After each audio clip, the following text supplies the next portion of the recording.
Quelques semaines de la visite du président de la République Alassane Ouattara dans le Ifou, la ville de Daoukro se prépare activement à recevoir de nombreux hôtes et visiteurs. Mais pourra-t-elle être à la hauteur de l'événement? La réponse dans cette édition avec Eugène Atoubé. L'éducation des enfants est une réelle préoccupation pour les autorités de la commune de Bono. Pour la prochaine rentrée des classes, Petit Zionoula et Djaakro auront leurs écoles. Les travaux ont coûté 40 millions de francs CFA. Au Libéria, un centre d'accueil de malades contaminés par le virus Ebola a été attaqué. Plusieurs malades pris de panique ont fui le centre. Certains ont été retrouvés. Ce mardi, ce centre va rouvrir. Des dispositions seraient prises par le gouvernement libérien pour le sécuriser. Mesdames et messieurs, bienvenue et merci de regarder RTI 1. Commençons ce journal par les activités du président de l'Assemblée nationale. Guillaume Soro a reçu les chefs coutumiers du canton Akoué venus de Yamoussoukro. Guillaume Soro et les chefs traditionnels ont évoqué les questions relatives à la chefferie traditionnelle, sa gestion dans le canton Akoué. La délégation était conduite par le gouverneur du district autonome de Yamoussoukro, Augustin Thiama. Autre activité du président du Parlement ivoirien, il a aussi échangé avec l'artiste Ismaël Isaac. Kader Ouattara, Léon Bro. 29 sur les 33 chefs de village et les 6 chefs de lignage formant Ngokro, village siège du canton Akoué dans le district de Yamoussoukro, chez le président de l'Assemblée nationale. À travers Guillaume Soro, la délégation conduite par le gouverneur Augustin Thiam est venue dire sa reconnaissance au président Alassane Ouattara pour avoir tenu sa promesse de valoriser les rois et chefs traditionnels de Côte d'Ivoire. Nous sommes venus juste lui dire merci. Et à travers lui, les membres de l'institution qu'il dirige. Aussi, nous sommes venus lui demander de dire merci au chef de l'État. Parce qu'il a respecté sa promesse électorale. Autre personnalité a échangé ce lundi avec le président de l'Assemblée nationale, l'artiste chanteur Ismaël Isaac. Au menu, le nouvel album du reggaeman. Son album, après 14 ans de réflexion, ne pouvait pas être dans les bacs à cassettes sans que cela ne soit présenté à celui que nous considérons comme le symbole de la jeunesse ivoirienne, le président de l'Assemblée nationale, son Excellence Soro Guillaume. Et c'est dans ce sens-là que tout le staff qui accompagne Ismaël Isaac dans cette aventure a décidé, avec l'artiste lui-même, d'offrir symboliquement ce CD au président de l'Assemblée nationale. Avec son nouvel album de 14 titres pour inciter la jeunesse africaine à renoncer à l'aventure, Ismaël Isaac a signé officiellement le 14 août dernier son retour sur la scène musicale après 14 ans de silence.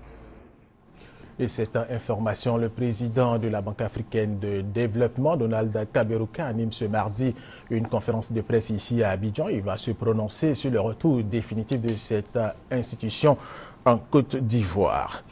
Les producteurs de cacao sont heureux. Ils ont empoché plus de 2 milliards de francs CFA en 2 ans de stabilisation du prix du cacao Bourchamp. Et le Conseil du café cacao entend poursuivre la redynamisation du secteur au grand bonheur des producteurs. Adama Kodé.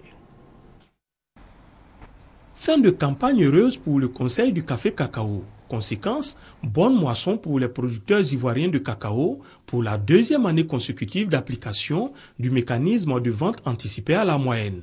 Cette année encore, ces cacaoculteurs se frottent les mains. Comme nous sommes donc à la 2e campagne stabilisée, nous allons commencer le 1er octobre la 3e campagne stabilisée. C'est plus de 2000 milliards de francs CFA qui ont été distribués dans le monde paysan, avec les prix Bourchamp qui ont été constatés. De 2013 à 2014, la filière enregistre une augmentation de 22% des gains des producteurs. Nous avions 1070 milliards de francs CFA au cours de la première campagne, mais là c'est café-cacao. Et puis pour le cacao, exactement 1000 milliards. Et puis pour le cacao, cette année, c'est plus de 1200 milliards qui seront distribués. En adoptant le système de vente à terme, la Côte d'Ivoire sécurise le revenu de ses planteurs qui empochent 60% du prix mondial, de sorte que le paysan bénéficie directement de la bonne tenue des cours internationaux, tout comme il subirait une dépréciation des gains en cas de morosité du marché. Mais pour le moment, ce cas de figure n'est pas de saison, vu la tendance haussière des cours. La diaspora ivoirienne a plusieurs fois été sollicitée par le président de la République Alassane Ouattara pour participer activement à la reconstruction de la Côte d'Ivoire. L'appel est entendu, une organisation est mise en place. Elle travaille pour regrouper tous les cadres de la diaspora ivoirienne. Se parler pour se comprendre pour bâtir ensemble la Côte d'Ivoire de demain, loin des barrières politiques, religieuses et ethniques. C'est le credo de la conversion des cadres ivoiriens pour l'émergence COCADIEM, une plateforme qui travaille au rassemblement des Ivoiriens de la diaspora pour booster l'émergence économique de la Côte d'Ivoire à l'horizon 2020. Aujourd'hui, nous avons la répartition du Royaume-Uni, nous avons celle de la Côte d'Ivoire, nous avons celle de la France. Il nous faut installer celle des États-Unis, du Canada et de la Belgique. Je suis confiant pour l'avenir de la Côte d'Ivoire et je demande aux Ivoiriens de taire toutes les rancœurs, d'aller dans l'unisson et d'aider les autorités ivoiriennes pour que nous puissions être un pays émergent à l'horizon 2020. L'idéal du vivre ensemble prôné par le président de la République, Alassane Ouattara, est la clé selon le porte-parole de la COCADIEM pour éviter la résurgence des conflits à travers l'engagement de tous les fils du pays. Des personnalités bien connues de la diaspora sont engagées dans cette plateforme. Je m'engage entièrement dans l'action de la réconciliation. Vous savez, un artiste n'a pas de parti. L'artiste chante pour tout le monde. Moi, mon parti, c'est l'art. Là, aujourd'hui, j'invite tous les Ivoiriens à s'engager dans l'action de la réconciliation. Parce que sans réconciliation, il n'y a pas de paix. Sans paix, il n'y a pas de développement. Créé à la fin de l'année 2013, le lancement officiel de la convergence des cadres ivoiriens pour l'émergence COCADIEM aura lieu en septembre prochain. Nous vous le disions dans nos titres, la ville de Daoukro, à quelques semaines de la visite d'État du président de la République Alassane Ouattara dans cette région, se prépare activement à recevoir de nombreux hôtes et visiteurs. La ville de Daoukro pourra-t-elle être à la hauteur de l'événement? Le comité d'organisation de cette visite au plan local tente de répondre à cette question. C'est avec Eugène Atoubé. Daoukro, une ville en chantier. Ici, les populations s'attendent à une transformation profonde, mais dans la capitale de la région de Lifou, les animateurs de tous les chantiers ont eu beaucoup de mal à trouver un logement. Pour qui connaît Daoukro, c'est une palissade que de dire que cette ville souffre de manque criant de logement. Les travailleurs qui arrivent sont plus nombreux que les maisons construites. Depuis qu'il n'y a pas de logement d'astreinte et que les fonctionnaires doivent se loger eux-mêmes, ils sont obligés de rentrer dans la ville et solliciter la population. Daoukro a été érigé en chef-lieu de région, ce qui accroît naturellement les effectifs de l'administration, des nouveaux services qui s'installent, des services qui sont étoffés. Mais c'est un appel que je lance aux cadres, aux opérateurs économiques, à toutes les bonnes volontés.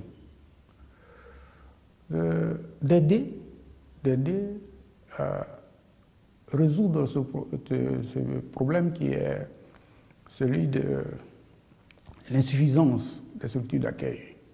La question du logement à Daoukro est la préoccupation des autorités administratives et élus locaux. Cette question touche également toutes les composantes de la population. Pour y remédier, de nouveaux lotissements ont été faits par la municipalité. Une action qui passe pour une goutte d'eau dans la mer, d'autant que Daoukro, ces 10 dernières années, a connu un boom démographique. Et puis, les lotissements n'ont pas été accompagnés de la viabilisation des quartiers concernés. Le propriétaire qui veut construire sa maison commence avec quelques moyens. Mais quand il voit qu'il a les difficultés d'avoir l'eau, il a des difficultés même d'accès même à son lot, c'est difficile qu'il puisse continuer. Même quand il finit, personne ne peut aller habiter. Ils sont nombreux à payer un lot tribut à ce grand manque de logement à Daoukro. Parmi ces victimes, les autorités administratives, dont le sous-préfet de Daoukro. Il a dû se résoudre à transformer une partie de ses bureaux en résidence. Ça me fâche qu'un administrateur représentant le président de la République de Côte d'Ivoire soit dans le quartier de Daoukro et qu'il n'y ait pas un logement. Ça me révolte. Le sous-préfet de Daoukro cherche toujours un logement. Les 2 secrétaires généraux de préfecture aussi. L'invitation du préfet de Daoukro aux cadres et fils de la région à investir dans le logement a reçu certes un écho favorable, mais la volonté des uns et des autres rencontre de nombreux obstacles. La réalité aujourd'hui est drue et sèche. Conséquence, Daoukro n'a pas les capacités pour accueillir tout le flot de visiteurs qui y débarqueront à la faveur de la visite du président de la République dans la région de Lifou. Autre sujet, l'autorité pour le désarmement, la démobilisation et la réinsertion a remis des tricycles à 60 ex-combattants de la zone de Bangolo, des engins qui devraient permettre à ces ex-combattants de s'insérer dans le tissu socio-économique et pouvoir se prendre en charge. F. Boué, Laetitia Manglé. Guy Alain Taï et Boké Lucien Yoro, deux ex-combattants de la zone de Bangolo, viennent de recevoir des tricycles. Ils font partie des 60 ex-combattants bénéficiaires du projet tricycle. Cette moto va permettre de faire le transport. Je sais qu'avec cette moto, je vais faire des économies aussi pour pouvoir nourrir ma petite famille. Je suis reconnaissant à l'État. Parce qu'avant, on n'était pas comme ça. On était déversés partout. Et aujourd'hui, si l'État nous donne des engins, c'est très bien. Cette initiative est de l'autorité pour le désarmement, la démobilisation et la réintégration ADDR. Elle s'inscrit dans le cadre de la réintégration dans le tissu socio-économique des ex-combattants. Se prendre en charge par un métier, par une activité génératrice de revenus, telle est notre motivation pour que ces personnes ne soient plus tentées de rester des personnes en marge de la société. Les amener surtout à prendre conscience que se prendre d'abord en charge contribuera à participer au développement de leur région. Ce projet a un coût global de plus de 72 millions de francs CFA. Pour la région de l'Ouest ivoirien, sur les 64 000 combattants identifiés, 27 000 ont déjà été démobilisés. Deuxième grand titre de cette édition. Et nous allons parler de l'éducation des enfants, une réelle préoccupation pour les autorités de la commune de Bono. Pour la prochaine rentrée des classes, Petit Zenola et Djakro auront leurs écoles. Les travaux ont coûté 40 millions de francs CFA. Soro Corona, Charles Tatou, RTI Boaké. Les enfants des villages de Petit Zenoula et de Djakro dans la commune de Bono ne suivront plus les cours dans les salles de classe de Fortune. De nouveaux bâtiments d'école sont en construction dans ces deux villages. Le rêve caressé depuis longtemps par les populations de ces villages est devenu une réalité grâce à la municipalité de Bono. La nouvelle équipe municipale a décidé de rapprocher l'éducation des populations. Pour se rendre compte de l'avancée des travaux, le maire a fait une visite des chantiers. Le porte-parole des populations apprécie les efforts consentis par la mairie pour le bien-être des populations. On a mis nos enfants à l'école pour que, au moins que l'on est venu vieux, que les enfants puissent que nous voient. On est vieux, on ne peut pas faire, on peut quelque chose à faire encore, parce que les gens nous occupent les parents. Vous savez ce que ça passe à Djakro. On est content, on est en joie aujourd'hui. Composées de 3 classes chacune et de bureaux des directeurs, ces écoles primaires ouvriront leurs portes à la rentrée prochaine pour le bonheur des tout-petits. Ces infrastructures scolaires ont coûté plus de 40 millions de francs CFA à la mairie de Bono. Ces projets du conseil municipal, notamment ceux de doter chaque grand village d'écoles primaires, rentrent dans la droite ligne de la politique du chef de l'État. Une politique qui vise à faciliter l'accès à l'école de tous les enfants dans les zones rurales. Pour l'année 2014, il est prévu la construction de nouvelles écoles primaires pour désengorger celles déjà existantes dans la commune de Bono. Le comité d'orientation des nouveaux bacheliers mis en place par le ministre de l'Enseignement supérieur de la Recherche scientifique s'est réuni hier lundi pour faire le point de ses activités. À l'issue de cette rencontre à laquelle le ministre Niamia Konan a pris part, le comité a souligné que cette année, plus de 65% des nouveaux bacheliers seront orientés dans les universités publiques nationales. Herman Niamia. Environ 45 000 nouveaux bacheliers sur les 70 000 seront affectés dans les universités publiques. C'est le fruit des travaux du comité d'orientation des bacheliers mis en place par le ministre de l'Enseignement supérieur et de la Recherche scientifique. À travers cette initiative, le ministère entend réduire le nombre de bacheliers orientés dans les structures privées. Initialement, il était question, avec beaucoup d'efforts, de pouvoir orienter 19 000 étudiants dans les universités publiques. Un travail nous a permis de porter cette capacité tout en restant en mode présentiel à 28 000. Mais nous allons cette année introduire les technologies de l'information et de la communication dans l'enseignement. Avec ces nouvelles innovations et ces mesures d'accompagnement qui suivront, nous pourrons orienter dans nos universités publiques environ 45 000 étudiants. Les filières porteuses, c'est-à-dire celles qui peuvent garantir un emploi, et les filières scientifiques seront privilégiées. L'objectif à long terme est d'orienter au moins 50% des nouveaux bacheliers dans ces filières. Et pour rendre plus efficace le système d'enseignement, une nouvelle pédagogie est en vigueur. Le mode d'enseignement actuel, c'est le mode présentiel, avec une pédagogie un peu classique. Mais aujourd'hui, nous avons la possibilité de développer le téléenseignement. Le téléenseignement qui fait que tous les cours auront une version numérique, n'est-ce pas? Et ces cours seront aussi accessibles à distance. Donc dans le scénario, il faut voir que dans la mise en place de la pédagogie numérique, l'étudiant sera muni d'un ordinateur avec une connexion Internet et aura les enseignements à l'avance. Ce modèle de formation, selon les initiateurs, vise à faire face à l'insuffisance de structures d'accueil et au déficit d'enseignants. Ce, eu égard à l'explosion du nombre de nouveaux bacheliers qui frappent chaque année aux portes des universités. Autre information dans le cadre du renforcement du plateau technique du CHU de Bouaké, ce centre hospitalier et universitaire a reçu une couveuse du Centre Solidarité et Action Sociale, Centre SAS. Cela porte à 2 le nombre de couveuses du service de pédiatrie du CHU de Bouaké. La cérémonie de remise a eu lieu à la pédiatrie de Bouaké. Reportage Ouattara Djeneba et Charles Tatou. Ouf de soulagement pour le service néonatal de la pédiatrie du centre hospitalier et universitaire de Bouaké. Ce centre, qui fonctionnait avec une seule couveuse pour plus de 1000 naissances par an, vient de bénéficier d'une autre, don du Centre Solidarité Action Sociale. Pour le donateur, ce geste répond au souci de renforcer le plateau technique du service de la pédiatrie du CHU. C'est solidairement qu'on réussit les choses. Une structure telle qu'elle soit, une personne telle qu'elle soit, sans ta famille, sans les membres de la communauté, sans les amis, je crois qu'il est difficile de réussir. Mettre un enfant au monde et savoir que cet enfant ne va pas vivre, je ne sais pas si beaucoup de familles auraient eu le courage de faire des enfants.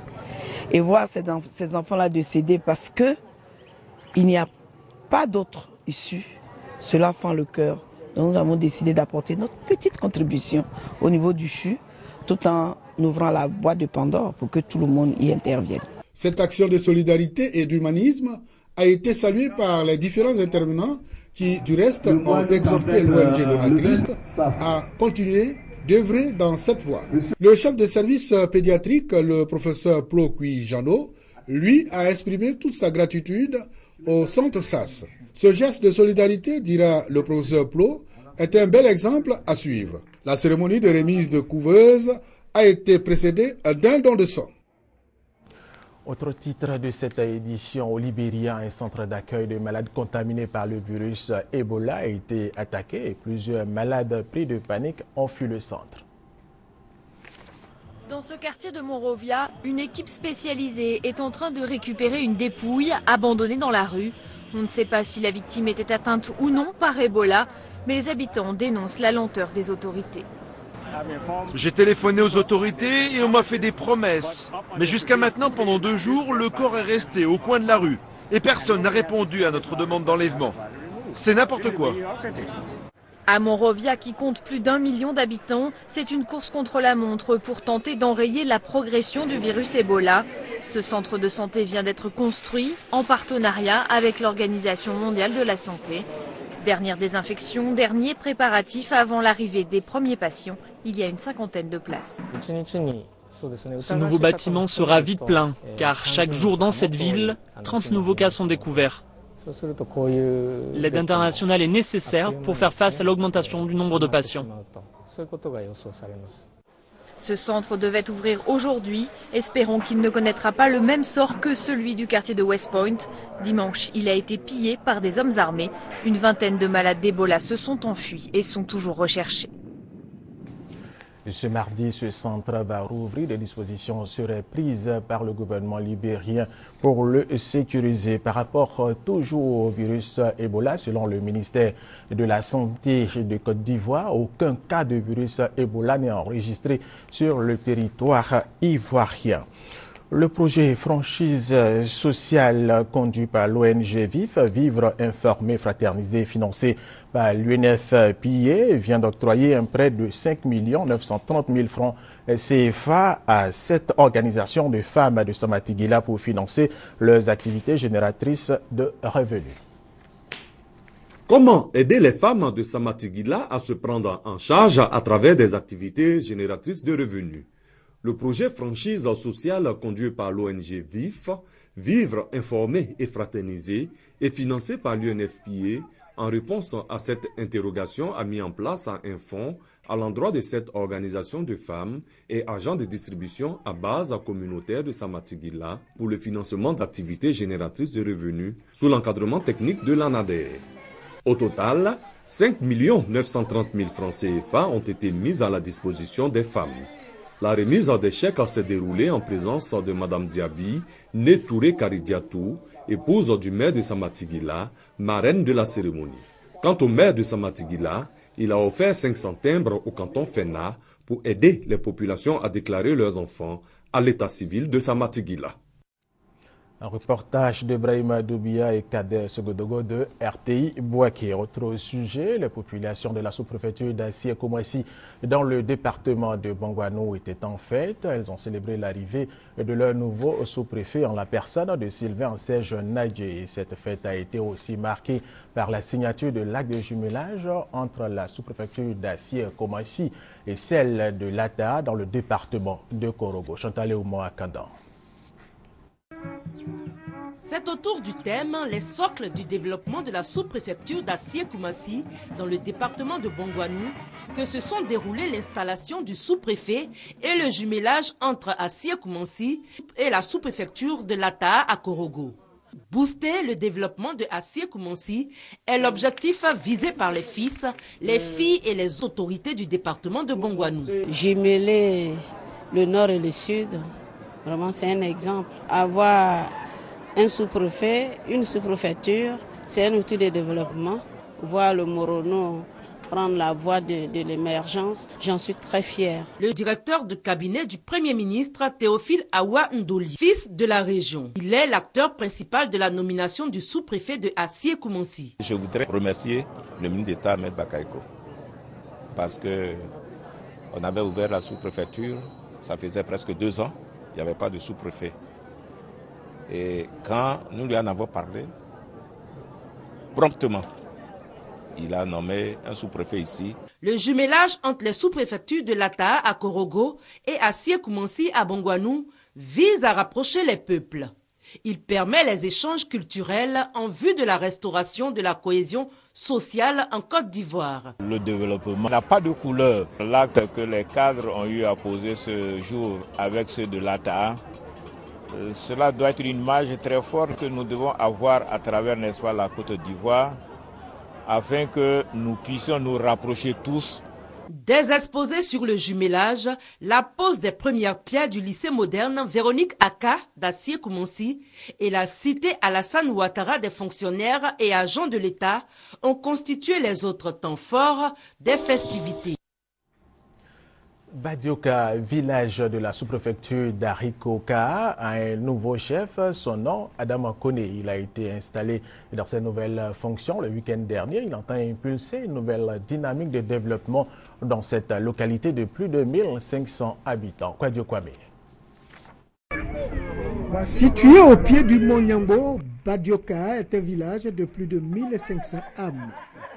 La seule infrastructure de ce village est une école qui manque de logement pour les instituteurs. L'eau potable n'est pas en quantité suffisante pour la population. C'est ce village que dirige désormais Kone Adama pour impulser son essor.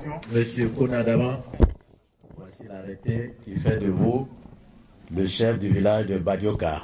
Le préfet Yanguessa a saisi l'occasion de cette investiture pour indiquer les droits et obligations du chef. Le chef du village dernier maillon de l'administration, a droit, a-t-il indiqué, au respect de sa population. Il doit être humble, discret, disponible, intègre, honnête, un homme de référence. Le nouveau chef est marié et père de 7 enfants. Le député de la circonscription est quant à lui revenu sur le statut particulier des chefs et qui leur confère respect et dignité. Ouattara Lamine a aussi rappelé que l'exploitation forestière est formellement interdite dans cette zone. Ici en Côte d'Ivoire, le peuple Mangoro est bien connu pour sa poterie et veut rendre dynamique ce secteur d'activité. La mutuelle des cadres Mangoro a donc inventé un festival de la culture et de la poterie des Mangoro. Le ministre du Commerce, de l'Artisanat et de la Promotion des petites et moyennes entreprises, Jean-Louis Bion, s'associe à l'idée de faire connaître ce art hors des frontières ivoiriennes. Kader Segodogo, RTI Boaké. Festival de la culture et de la poterie Mangoro à Katiola. Entrée des femmes avec sur leur tête un trésor culturel, la poterie. Un art culturel transmis de génération en génération chez les Mangoro. Cette richesse culturelle veut désormais s'internationaliser pour mieux se faire connaître et valoriser la culture ivoirienne. Cette idée qui est à l'origine du festival de Katiola a permis au ministre du Commerce, de l'Artisanat et de la Promotion des PME, Jean-Louis Bion, de redécouvrir la poterie dans toute sa dimension, de l'extraction de l'argile jusqu'au produit fini.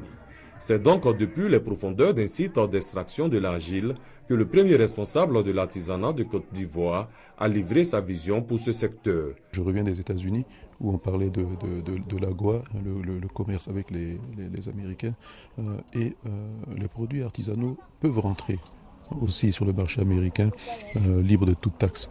Le seul problème que nous avons, c'est une certaine qualité, une certaine quantité à fournir. Mais ça ouvre la question de cette visibilité au niveau international. Avec ce festival et la maison de la poterie de Katiola, la mutuelle des cadres et les femmes espèrent en des lendemains meilleurs pour la poterie Mangoro. Que demain, la poterie de Katiola soit connue dans tout le monde entier. Nous allons aider les Mangoro partout dans le monde avec les poteries. La poterie Mangoro, une activité qui ne date pas d'aujourd'hui et qui n'a pas de limite d'âge pour le bonheur de la culture ivoirienne.